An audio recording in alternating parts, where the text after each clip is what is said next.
She's digging a trench. Doesn't look like a grave. Around the whole damn cabin? What is she doing? Keep watching. In the autumn of 1886, in the high bench country above the Powder River in Wyoming Territory, people watched a widow do something that made no sense. She dug. Not a well. Not a root cellar. Not a grave. Though some of the men watching from the road supposed that was where her stubbornness would eventually land her. She dug a trench. A wide, flat-bottomed trench. In a ring around the outside of her cabin walls. 4 feet deep. 2 feet wide. Running the full perimeter of the structure, from the front porch post to the back cornerstones, as straight and deliberate as a man who knew exactly what he was doing. She was not a man. She was 41 years old. She had lost her husband to a summer fever 14 months before. She had one daughter, age 9, and a grey dog named Burl, and $11 in coin hidden in a coffee tin. And she intended to spend the winter in a cabin that the men of Calvary Creek already agreed was too thin-walled, too poorly situated, and too close to the open bench to survive the kind of cold that came down off the Big Horns when January decided to make itself remembered. They watched her dig for 3 days, and then the laughter started. What was she building? A moat? A grave for the cabin itself? They did not know. They could not have guessed. And that is the question that should stay with you. Because before this story is finished, a blizzard is going to arrive that buries the entire valley under 4 feet of snow in less than 48 hours. And the only warm place left standing within 7 miles will be that cabin. The one with the trench. If you want to know what she knew, and why the men who laughed were the first ones knocking on her door, stay with this. And if you have never subscribed to this channel before, now would be the time. Because the answer is coming, and it will change the way you think about cold, and walls, and the kind of knowledge that does not make noise. Her name was Nora Voss.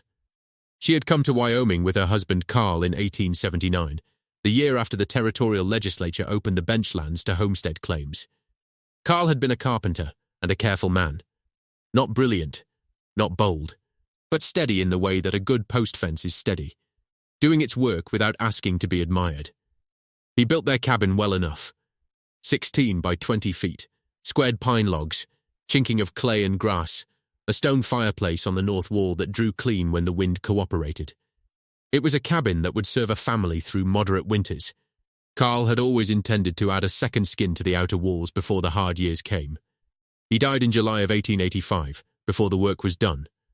Nora spent the following winter cold, not dangerously cold, not the kind of cold that kills, but the kind that soaks into the bones before sunrise and does not leave until afternoon, and some days does not leave at all. The kind that costs twice the firewood you planned for and leaves you calculating cords in your sleep. She burned through 11 cords that winter. She had cut for 8. The difference came from the woodlot she had meant to let stand another year. She did not complain of it. She was not a woman who complained. But she noted it. She kept a small ledger, Carl's habit which she had adopted, and by March of 1886, she had written down every figure that mattered. 11 cords burned. 3 cords beyond the plan. Indoor temperature at 6 in the morning, logged on 22 separate days. The coldest reading was 14 degrees Fahrenheit inside the cabin, with the fire banked low. 14 degrees inside. It had been 41 below outside that same morning. Nora Voss did not make emotional decisions. She made measured ones. And by April, she had made one. The nickname came from Harlan Greaves, who ran the dry goods store at the Calvary Creek crossing, and who had opinions about everything within a 5-mile radius of his front porch. Greaves was watching from the road on the second morning when Nora's spade was still throwing dirt. Burl sitting at the trench's edge watching the progress, with the calm, particular attention that only dogs and old men give to work they find serious. Greaves had ridden out to see about a fence post order from the McAllister place, and had stopped, as was his custom, to examine whatever was happening that he had not been asked about. He watched for a long time. Long enough that the 2 men riding with him had grown restless. Then he said it. He called it the widow's moat. It was said with the particular tone that small men use when they want to signal cleverness, light enough to deny, sharp enough to land. The 2 riders with him laughed. By the time Greaves reached the store crossing, the name had already moved ahead of him. The widow's moat. By the following Sunday, it had been carried into the church at Calvary Creek, into the saloon at Mercer's Crossing 6 miles east, and into the bunkhouse at the Haverford Ranch, where a man named Ed Sutter told it 3 times in one evening with increasing embellishment. By that telling, Nora Voss was digging all the way to China. Nora heard the name within the week. A woman brought it to her door the way neighbours sometimes bring bad news, gently, and with an expression of false apology that signals pleasure underneath. Nora thanked her. She went back to digging. She never said a word about it to anyone in Calvary Creek. Not then. Not when the snow came. Not after. Silence was its own kind of answer, and she had learned that from a man who never once raised his voice about anything that mattered. What Nora Voss knew, she had learned 15 years before from her grandfather, a Swiss-German mason named Heinrich Brauer, who had built stone houses in the hill country of Pennsylvania before moving west. Heinrich Brauer was not a man who talked in ordinary ways about ordinary things. He talked about materials. He talked about heat and cold the way some men talk about weather, as forces with personality, with habits, with preferences that a person who paid attention could learn to predict and redirect. He had built Nora's childhood home in Pennsylvania when she was a girl of 7. She had followed him every day of that build, asking questions he answered without looking up from whatever his hands were doing. He had built the foundation deep. He had built the walls thick. And on the north side of the house, he had dug a trench along the base of the wall, packed it with a particular material, and covered it over before winter. Nora had asked him why. He had set down his trowel and looked at her for a moment with the eyes of a man who has found the right pupil for something important. He said, "The cold comes in low. Child, it slides in under the wall like water under a door. You don't fight it with fire. You meet it before it gets inside." She was 7 years old. She did not fully understand. But she remembered. Heinrich Brauer died in the winter of 1877, in his 73rd year. He died warm, in a house he had built to outlast the argument about whether it could be done. And as Nora stood at his graveside, she thought about the trench along the north wall that had never frozen through. Not in any year she could remember. Not in the hard winter of 1872. When the Pennsylvania hill country saw 17 below zero and the neighbours burned their furniture. She had thought about that trench for 9 years. She was thinking about it now, in the autumn of 1886, with a spade in her hands and a grey dog watching from the edge. You don't fight it with fire. You meet it before it gets inside. That was the line she carried. That was the line she worked by. And in the weeks to come, when the laughter was loudest, she would hear it in the rhythm of the digging and set her jaw and keep going. The most respected man in the Calvary Creek country in the fall of 1886 was a builder named August Renner. Renner had come from Missouri in 1874 and in 12 years had built more structures that stood through Wyoming winters than any other man within 100 miles. He had built the church. He had built the schoolhouse. He had built the Haverford main house and the grain storage at Mercer's Crossing that everyone agreed was the finest structure in the county. If August Renner told you something was wrong with how you were building, you listened, not out of politeness, out of the fact that he had been right too many times to dismiss. Renner rode out to Nora's claim on a Tuesday in late September. He came without greaves. He came without company of any kind. He sat on his horse at the edge of the trench and looked down into it for a long time, measuring it with his eyes the way he measured everything. Then he stepped down from his horse and walked the perimeter. Slowly, the full ring. Nora watched him from the corner of the cabin, her hands still on the spade. He stopped at the north side, where the trench ran closest to the cabin wall. He said, "I know what you're trying to do." And he said it without mockery. That was the thing about August Renner. He did not mock. He said, "The problem is the ground moisture. Come January, whatever you pack in that trench is going to take on water from the thaw-freeze cycle, and by February you'll have a band of ice running the base of your cabin walls. That ice will act as a bridge. Pulls the cold straight in. It won't warm the wall. It will freeze it." He said it plainly, the way a man says something true. Nora listened without interrupting. She asked him one question. Had he seen it fail that way? Or was he reasoning it from principle? He was quiet for a moment. He said he was reasoning it. He had not seen the technique done. He had seen similar things fail in Missouri, But Missouri soil was different. He allowed her that. He said, "I'm not saying it can't be done. I'm saying what I'd be worried about, and I'd want you to have the honest version of that worry." He paused.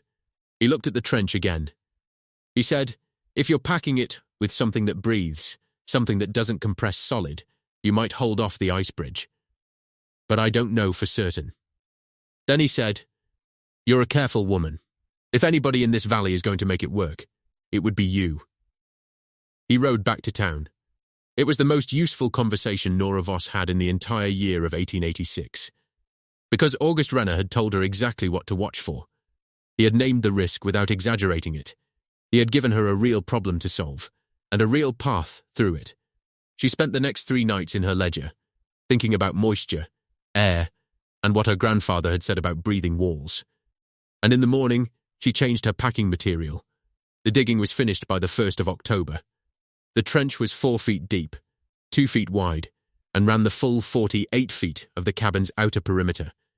She had moved that dirt by hand, by spade, and by the small cart she had made from 2 wagon wheels and a plank, loading and pulling and unloading, pile by pile, to the far side of the garden plot, where the soil would improve the ground come spring.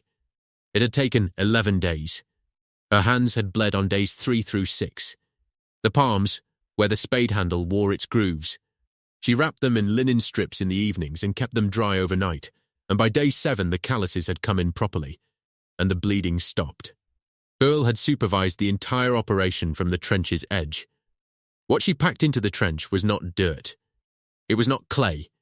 It was not the wet pack fill that would have done exactly what August Renner feared, compressed solid, taken on moisture, and bridged the cold straight to the wall. She packed it with dry straw, with last summer's corn stalks, split lengthwise and stacked upright in the way her grandfather had stacked them, not flat, not in a solid mass, but vertical, with the hollow centers pointed up, so that air could move inside each stalk. A forest of little hollow tubes, packed tight but never sealed, breathing, open at the top to the sky, where she would later cover them with a single row of flat stones weighted down with sod. She packed 6 inches of dry straw along the outer trench wall first. Then the cornstalks, standing upright, row after row, until the trench was full from base to ground level. Then the straw cap, then the stones, then the sod. It took 4 more days to fill the full ring. The principle, though she did not name it in the language of principle, because she was not an engineer, she was a woman who watched what worked. The principle was this: cold air travels. It flows. It looks for gaps, for bridges, for the path of least resistance through a wall, around a wall, under a wall. The trench broke that path. The still air trapped inside 10,000 hollow cornstalks did not flow. It did not carry cold the way moving air does. It simply waited. Quiet, and quiet air that has nowhere to go, holds its temperature far longer than any solid material of the same thickness. Her grandfather had understood this not from books, but from decades of watching where frost formed, and where it didn't. He had watched frost skip over his trench walls while the unprotected walls 6 feet away were rimed white to the waist. Heat survives where air dies. That was the thing he had said once, in passing, while she was handing him his trowel. She had not known what it meant when she was 7. She knew exactly what it meant now. She covered the last stone on the 9th of October. By then, the nights were already cold. Frost on the grass by morning. The creek low and slow, and making a sound it only made when it was thinking about freezing. Burl sat on the sod cap and looked at Nora with the particular expression of a dog who has decided something is satisfactory.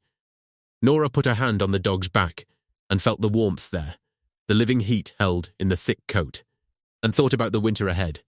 The first failure came before October was out.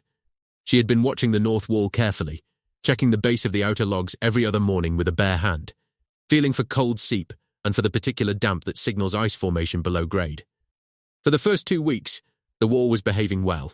Cool, yes, the logs were cool on the outside, but not the bone cold of an unprotected wall in a hard frost. The cornstalks were doing what she had hoped. Then, on the 26th of October, she pressed her palm to the northeast corner and felt something wrong. Cold. Deep cold. Not in the wall itself, but in the ground at the wall's base, where the cornerstones sat. She dug down with a hand trowel along the corner and found what she was looking for, and dreading. Ice, not a thick bridge, not yet, a thin skim of it, half an inch, running along the base stone where the two trench walls met. A corner pocket. The corners were where moisture pooled, where the airflow from two directions went still together and the water had nowhere to drain. She sat back on her heels in the cold morning and thought about this for a long time. Burl sat beside her and watched the hole. August Renner had been right about the moisture. He had not been right about where it would appear. He had expected the whole perimeter to fail, but he had been right about the mechanism. The corners were acting as cold bridges. The straw at the base of the corners had compressed under the weight of the cornstalks above, and the compressed straw was holding moisture instead of shedding it. Nora spent 2 days emptying the northeast and northwest corners down to bare ground. She pulled the cornstalk bundles out, pulled the compressed straw out, and looked at the bare trench base with a lamp in her hand at dusk to see where the water was coming from. It was seeping in from the slope of the ground, barely perceptible, a 1/4 inch drop over 8 feet, which meant water from the north was finding the corners and sitting there. She fixed it in 3 stages. First, she dug the corners 6 inches deeper than the main trench, and packed the bottom with gravel she hauled from the creek bank in her cart. 12 buckets per corner. The gravel would drain. Second, she replaced the compressed straw at the corners with dry cattail fluff she had cut from the slough in September and stored in the barn. Cattail does not compress the way straw does. It holds its loft, and its loft holds its air pockets, and its air pockets hold its warmth. Third, she angled the top stone cap at each corner to shed water outward, away from the wall, so that snowmelt running off the cabin roof would not collect at the corner and seep down. It took 4 days. When she pressed her bare palm to the northeast corner on the 3rd morning after the rebuild, the stone was cool. Not cold. Cool, the way a wall should feel when what is beyond it is 30 degrees of Wyoming night air. Cool, but alive. The way a breathing wall survives. She made the entry in her ledger, dated it October 31st, wrote 3 words, corner problem fixed. Then she closed the ledger and went inside to where her daughter Maren was reading by the fire, and sat down, and felt something she had not felt since the previous autumn. Quiet, the particular quiet of a problem, understood. By the 1st of November, Calvary Creek had largely lost interest in Nora Voss's trench. The laughter had drifted away in the manner of laughter that loses its audience, not refuted, just grown old. Harlan Greaves had moved on to opinions about the County Road Commission and a dispute over cattle brand registration. The widow's moat was no longer a topic in the dry goods store. It had become simply a thing that the widow had done, filed away with the other eccentric decisions of people who kept mostly to themselves. Nora did not mind. She had what she had always preferred, quiet and work, and the numbers in her ledger moving in the right direction. She had cut 7 cords of wood for the coming winter. 7, not 11. If the trench performed as she expected, if it held the cold back from the base of the walls the way the calculations in her ledger suggested, she would burn 8 cords at most. Possibly 7, possibly 6.5. These were not small numbers. 3 saved cords of wood was a week of labor. It was the difference between a woodlot that lasted and one that didn't. It was, in the arithmetic of a widow with $11 in a coffee tin, the difference between making it through and not. She did not talk about this in town. She did not talk about it anywhere. She kept the ledger, and she kept the wood, and she kept her daughter warm, and she watched the sky. By November, the sky was worth watching. The geese had gone early. That was the first thing Nora noted. Not unusual by itself, geese go early when geese go early, and a person can read too much into it. But by the 2nd week of November, there were other signs. The creek voles, which she had watched all autumn building their bankside burrows, had stopped moving. They had gone to ground completely by the 12th. Not just slowed. Stopped, as if some instruction had come down from somewhere above the ridge that Nora could not hear. And Burl had changed his sleeping spot. This was the thing she trusted most, because Burl was a dog of deep routine. All winter of the previous year he had slept at the foot of the north wall inside the cabin, where the fireplace warmth pooled down from the chimney, and the wall held enough residual warmth from the fire to keep the floor from going too cold. He liked that spot. He had slept there every night from October through April, without variation. On the 14th of November, he moved, not across the room, not to the south wall. He moved to the center of the cabin floor and lay down in a place where no wall touched him, where nothing was between him and the center of the room. He turned 3 times in the way dogs do when a place has not been used for sleeping before, and lay down and looked at Nora with the expression of a dog who has made a calculation. He did not return to the north wall. She watched him for 2 nights to be certain. He was certain. Nora wrote the date in her ledger, November 14th. She wrote, "Burl moved. The wall is different." She did not yet know if it was the trench she was reading in Burl or something else, but she wrote it down. Then on the 18th of November, the wind stopped, not died down, not tapered off at nightfall the way wind does when the temperature drops and the air stabilizes. Stopped. Full stop. In the late afternoon, with the light still silver on the bench grass, the wind went from a light but steady westerly to nothing, to absolute nothing, in less than 20 minutes. She was splitting wood at the block when it happened, and she noticed it the way you notice when a sound you did not know you were hearing goes silent. The absence was louder than the presence had been. The air went dead still. Burl came out of the cabin and stood in the yard and put his nose up. He held it there for a long time, reading whatever was coming on air that was no longer moving. Then he went back inside without being called. Nora stood at the woodblock with the maul in her hands and looked north. Looked at the ridgeline, which was clean and hard against the white sky.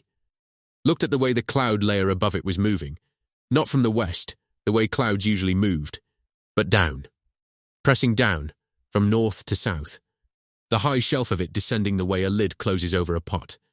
An old Lakota man named White Crane, who trapped along the Powder River's northern branch and sometimes stopped at Nora's place to trade, had told her once what that lid coming down looked like and what it meant.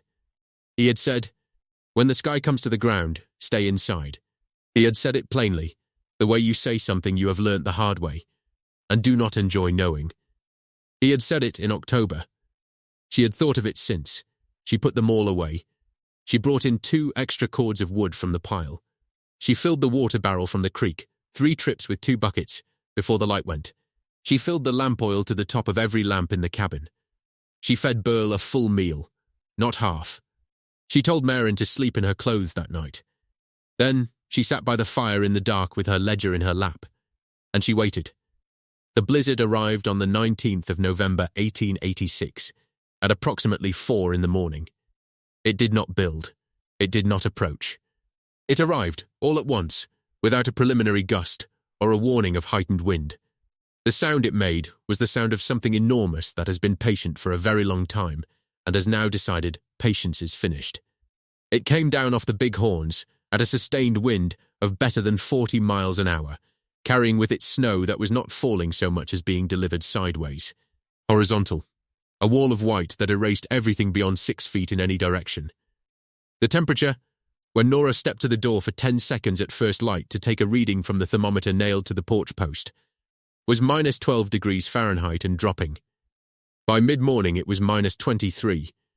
By early afternoon it was minus 31. The wind did not stop. The snow did not stop. The valley below the bench, and she could not see it, only imagine it from what she had watched the sky doing the evening before, was being buried. The creek road would be gone. The Mercer's Crossing road would be gone. The rangeland that ran 6 miles east to the Haverford Ranch would be drifted so deep that cattle standing in it would be shoulder deep in snow, and cattle standing shoulder deep in Wyoming blizzard do not live long. Nora kept the fire at a steady burn. Not a roaring fire, not the desperate wood-devouring burn of a cabin that is fighting cold it cannot stop. A steady fire, because the cold was not getting in the way she had always known it to get in. The base of her walls, the 4 feet below ground level that the trench wrapped and insulated, were holding. She could feel it. Not warm, but not the deep bone suck of cold she had known every winter before this one. The floor was holding its temperature. The north wall, which in previous years she had sometimes felt cold air moving from even with the fire at full burn, was simply still. Still air, heat surviving where air had died. She kept Merrin close and Burl closer, and she watched the thermometer she had nailed to the inside cabin wall beside the fireplace. At 6 in the morning it had read 52 degrees inside. By noon, with the blizzard at full force outside, It read 49. It had lost 3 degrees in 6 hours of the worst storm she had ever seen, with the fire at 2/3 of full burn. She wrote the numbers in her ledger. The crisis came at 2:30 in the afternoon, when she heard the sound she had been dreading. It was a low, muffled thud from the north side of the cabin. Not a crack, not a snap. A thud, the sound of accumulated weight finding a weak point. She knew what it was before she put on her coat. The snow was loading onto the sod cap of the trench. 3 hours of horizontal-driven snow had built a drift against the north wall, and the weight of it was pressing down on the stone cap of the trench. And somewhere along that north run, one of the flat-cap stones had shifted, and the sod above it had given way. And if the trench was open to the storm above that break, the cornstalks beneath it would begin to take on packed snow, and the insulation value of that section would drop to nearly nothing, and the cold bridge that August Renner had warned about would form by nightfall. She told Maren to keep the fire steady. She looked at Burl, who had come to the door and was looking at her with the particular expression he used when he wanted her to understand that he had already thought about this, and his opinion was that she should not go outside. She went outside. The force of the wind when she opened the north side door was extraordinary. Not wind as weather.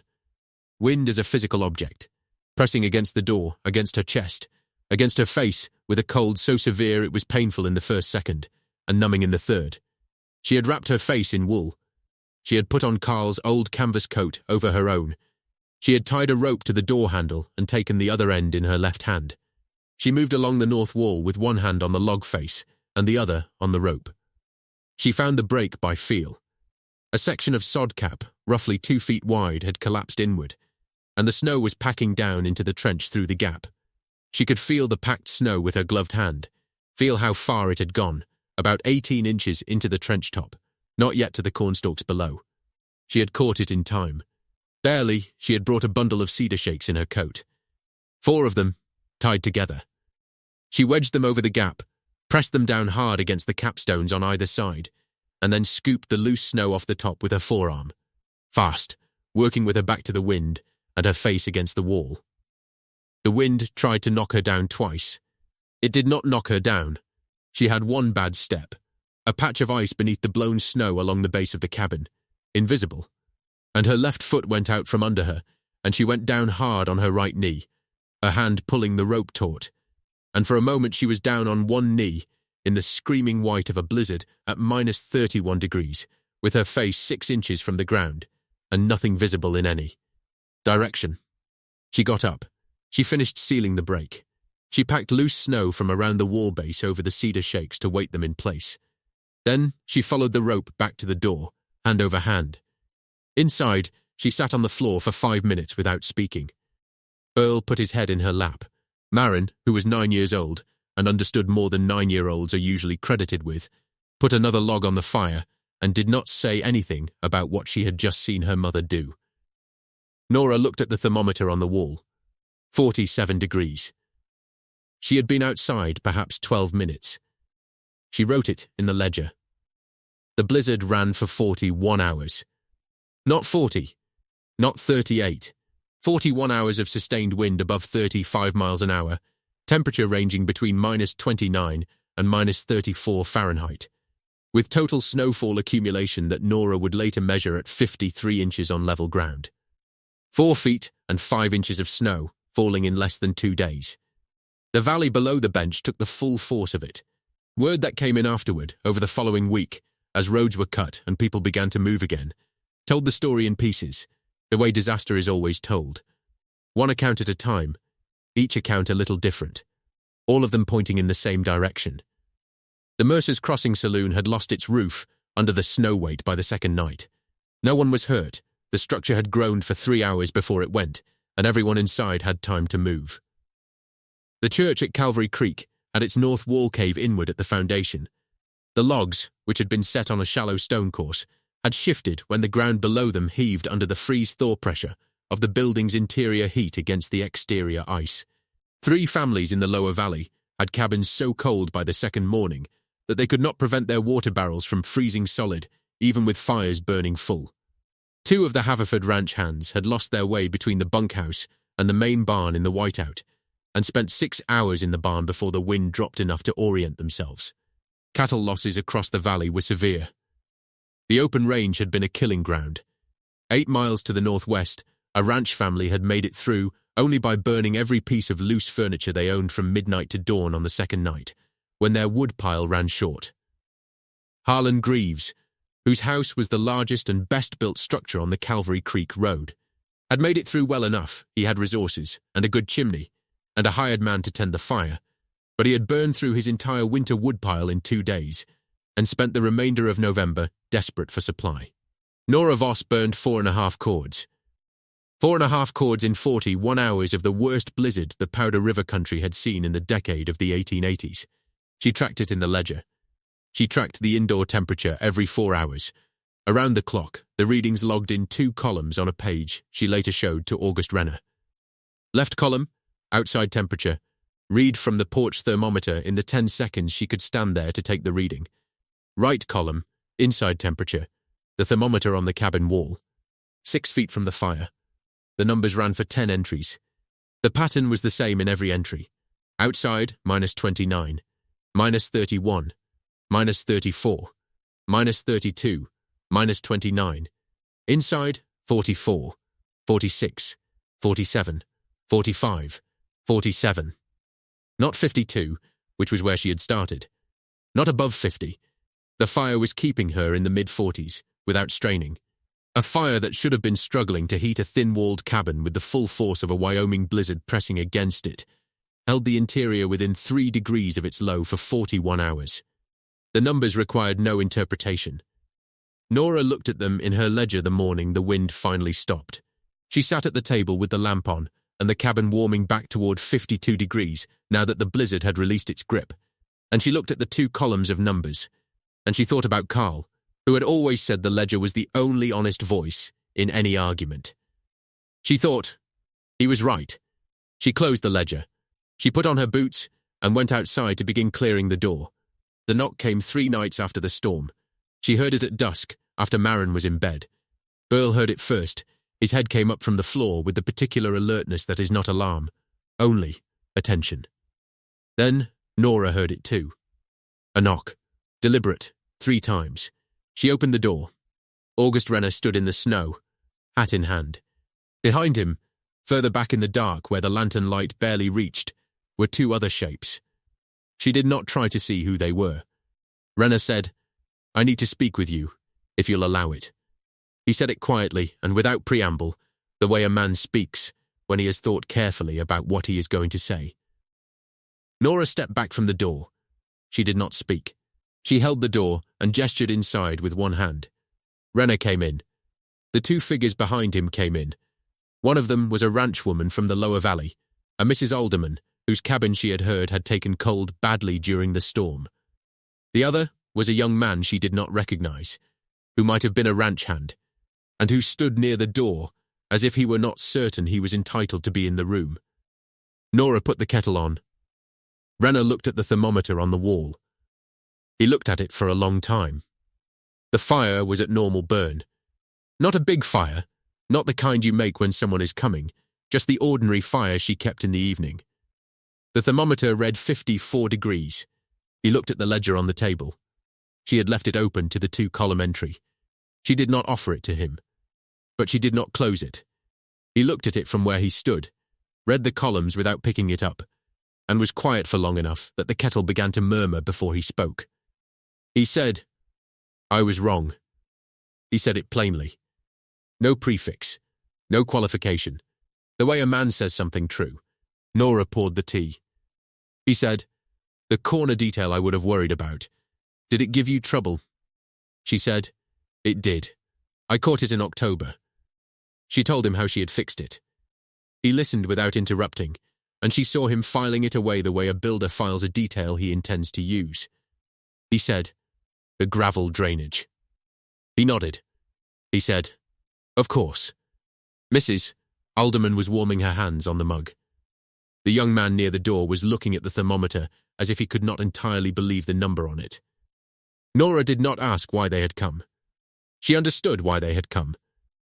They had come because they had spent 41 hours learning the same lesson she had spent the previous winter beginning to learn, and they had come because they needed to see the thing that had worked, to put their hands near the wall and feel what the numbers meant in physical terms. She let them. She did not speak about the widow's moat. No one in the room spoke about the widow's moat. The nickname had no purchase in this room, in this warmth, with the thermometer saying what it said. They stayed for an hour. They left warm. Nora banked the fire for the night and blew out the lamps. Burl lay down on his spot near the north wall, the spot he had abandoned 3 weeks before when the air changed, and put his head on his paws. He had come back to the north wall. Because the north wall was safe now. Because whatever was beyond it, even Wyoming in November, even -31, could not find its way inside the way it used to. Nora stood in the dark a moment and listened to the quiet. She thought about Heinrich Brauer, who had packed a trench along a Pennsylvania wall in the year that she was 7 years old. She thought about what he had known, and what he had told her, and how long the distance was between being told a thing and understanding it well enough to act on it. 15 years. The distance had been 15 years and one terrible winter. She thought he would have found that reasonable. By the spring of 1887, August Renner had built trench insulation around the base of 3 structures in the Calvary Creek country: the Alderman Cabin, the new schoolhouse addition, and a storage building at the Mercer's Crossing supply yard. He built them to the specifications that Nora had described to him over 3 separate conversations, each one more detailed than the last, and he improved on them in one place. He added a clay and gravel drainage layer at the outer trench wall that shed moisture more reliably than anything Nora had tried, and he was honest about where the improvement had come from, which was from the same reasoning that August Renner always brought to problems. But he was also honest about where the design had come from. He called it the Voss Trench, not out of ceremony. Renner was not a ceremonious man, but because that was what it was, the Voss Trench with Renner's drainage detail. He explained it that way every time he showed it to another builder, which by the winter of 1888 was becoming a regular occurrence. Builders from as far as the Tongue River country came to see it. A man from the Wyoming Territorial Board of Agriculture wrote down the specifications after Renner walked him through the alderman's site. Harlan Greaves heard the name and was quiet on the subject. The name that persisted in the building accounts, in the records that later historians would find when they went looking, was the Voss Trench, the technique that a widow had dug around her cabin in the autumn of 1886, that the whole of Calvary Creek had called the Widow's Moat and laughed at, had become the Voss Trench by 1889, and remained so in those records for as long as anyone was keeping them. The idea outlived the argument. It always does. Maren Voss grew up in a cabin that held the cold back from its walls, and when she was old enough to understand why, she asked her mother to explain the trench. Nora explained it the way Heinrich Brauer had explained it to her, not with equations, not with technical language, but with the simple and accurate description of what cold does, and where it goes, and how you interrupt it. She told Maren, the cold comes in low. It slides in under the wall like water under a door. You don't fight it with fire, you meet it before it gets inside. Maren wrote it down. Burl lived another 4 winters in the cabin above the Powder River bench. He died in the spring of 1890, in the morning sun in the yard, in the unhurried way of old dogs who have decided the time is right. He was buried in the corner of the garden where the soil from the trench excavation had made the ground dark and rich. On his headstone, if a board set in the ground and carved by a woman with a jackknife can be called a headstone, Nora wrote his name and one line below it. She wrote, he knew first. There is a thing that the Powder River country of Wyoming will teach you, if you are willing to listen and patient enough to survive the first lesson. It will teach you that the strongest protection is not always the one that looks strongest. That the wall that keeps you warm is not the wall that shouts about it. That the cold does not attack from above, from the dramatic and visible side, from the side that makes a person look prepared.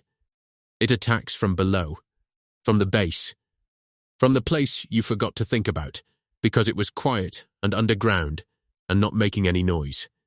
And the woman who digs there first, before the storm comes, before anyone understands why, that woman is not digging a moat. She is building a future. She is meeting the cold where it lives, before it reaches her door, Now, the question this story puts to you is simple, and it is direct, and it will settle nothing between the people who disagree, and that is exactly why it is worth asking. If you had been standing on that road in the autumn of 1886, watching a widow dig a trench around her cabin in the October cold, would you have laughed? Would you have ridden on with Harlan Greaves and repeated the name and told the story in the bunkhouse to get a laugh from the ranch hands? Or would you have been one of the few who stopped? Who stepped down from your horse? Who walked the perimeter the way August Renner walked it? Not to mock, not to approve, but to understand. To ask the honest question, to consider the possibility that someone quiet and careful and grieving and alone might know something that you did not. The cold came either way. It came for everybody the same. It always does. The only question Winter ever asked was whether you had been paying attention. End of narration.